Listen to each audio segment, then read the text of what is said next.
Olá, como vai? Tudo bem? Eu sou Oswaldo Dias, do canal Falando Sério.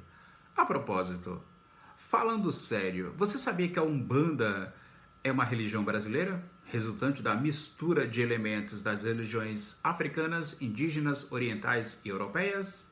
Catolicismo, espiritismo, o espiritismo kardecista, por seu aspecto aí mestiço e sincrético, a Umbanda é considerada uma religião genuinamente nacional.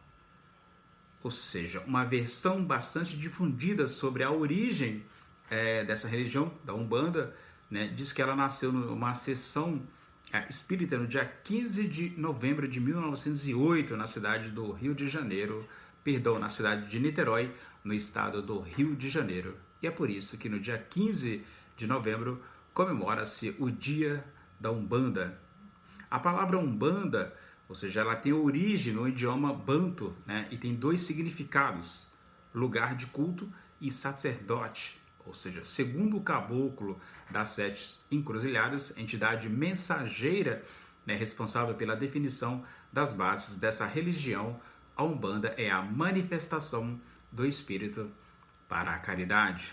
Portanto, a Umbanda é uma religião monoteísta, ou seja, isto é, reconhece a existência de um único Deus, abaixo do qual existem os orixás, né, que são aí cultuados no candomblé, e as entidades ou guias protetores, os espíritos ancestrais. Assim, a Umbanda ela pode ser entendida como o culto, né, que os espíritos encarnados prestam a Deus através dos orixás e dos espíritos desencarnados. Falando sério, a Umbanda é uma religião monoteísta, né? Ou seja, como eu disse anteriormente, é a existência de um único Deus, né? E os umbandistas acreditam que os orixás e as entidades ancestrais habitam outro plano de existência.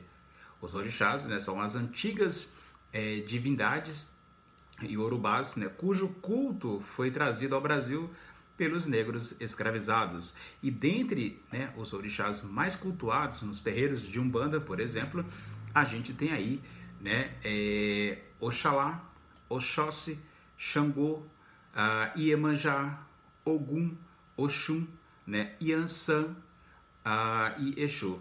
Ou seja, cada um tem aí o seu significado dentro dessa constelação, dentro aí da Umbanda. Oxalá, né, é o orixá mais importante, é o criador da humanidade, e seu símbolo é o branco, e a sua qualidade é a sabedoria, ou seja, no sincretismo é Jesus Cristo.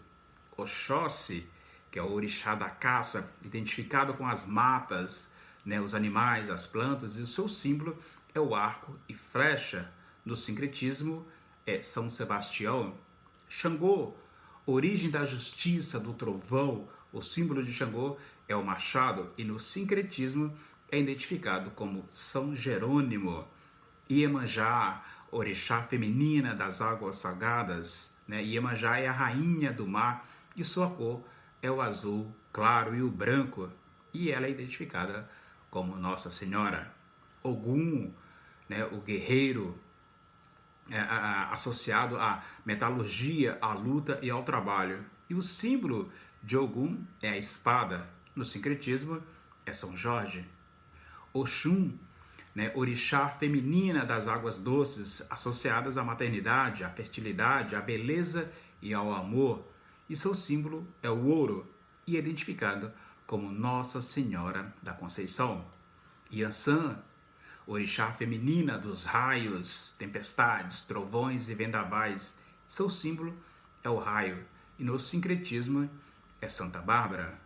Exu, orixá mensageiro, dono das encruzilhadas e guardião das entradas. Seus símbolos são o tridente, né, ou o ogó, que é o bastão de madeira. Já no sincretismo é Santo Antônio, embora também seja equivocadamente associada ao diabo.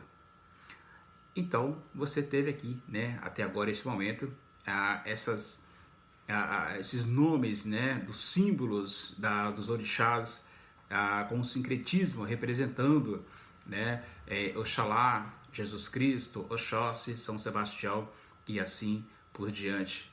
E as entidades da Umbanda, né, ou seja, as entidades são os espíritos desencarnados de ancestrais, que podem ser incorporados, né, por médios durante os cultos nos terreiros de Umbanda. E essas entidades é que cumprem aí as funções ligadas à cura e ao aconselhamento, por ser descrita como tipos populares pertencentes à realidade brasileira. E alguma gente tem aqui algumas entidades mais cultuadas, né, nos terreiros de Umbanda: preto velhos, né, que são os espíritos de negros escravizados; caboclos, espíritos de antepassados indígenas; baianos, né, espíritos descontraídos, dotados de grande energia positiva; boiadeiro, que é diferente dos baianos. Os boiadeiros não são de falar, né, mas são, porém, bondosos, justos e corajosos; Zé Pilintra, né, também chamado de malandro ou Zé Pilintra, são os espíritos dos marginalizados pela sociedade.